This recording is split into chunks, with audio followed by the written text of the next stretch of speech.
Well, having watched the business secretary at the party conference, we always knew it was going to be a bit of knockabout political analysis. It wasn't just going to really focus on the heavy economic issues. But it was quite interesting.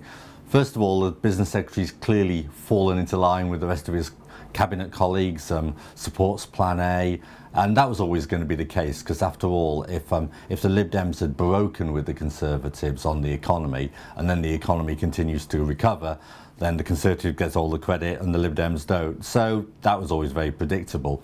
What was a little more frustrating, actually, was his general comments on the economy. I mean, he paid lip service to the benefits of the private sector and what that does for growth.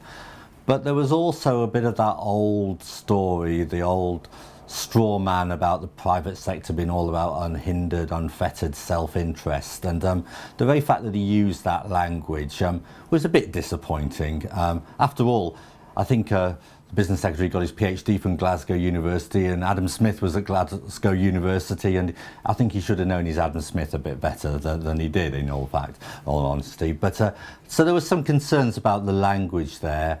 On the housing market, we agree with him. Yes, we do need more properties in the UK, but how we go about getting them, again, a bit of disappointment. He really didn't talk at all about the need for planning reform and reforms on the supply side of the housing market. All he actually talked about in the housing market was a mansion tax, and he said that would be popular and it would be economically sensible. And I must admit, we have doubts about both those propositions.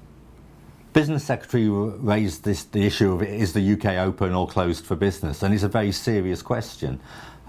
He talked about the impact of controls on inward migration, where there are key skill deficiencies. Are we getting the right people in, or are we preventing them from coming to the UK? And the Business Secretary talked about them going to America instead. And he raises a very serious issue. That we do want to be open to business. We do need to make sure that British business can get the skills they need, and if they can't get them inside the UK, they need to be able to get them from outside as well. So he raises a serious point there, which the IOD strongly supports and would back. He then raised this whole issue about the debate about UK participation and membership in the EU, and he talked about the single market and millions of jobs being dependent on the single market.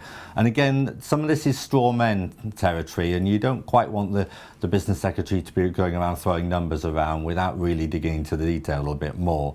But the IOD, where's the IOD sitting here? Well, the IOD has been very clear that the EU needs reform. It's not working as well as it could for British business as well. And so we're slightly concerned that just trying to slap down and close down the debate and say we shouldn't be talking about this at all actually is a mistake. We do need to talk about it. We need to talk about how you reform EU membership, because that's what the overwhelming majority of IOD members are asking us to do.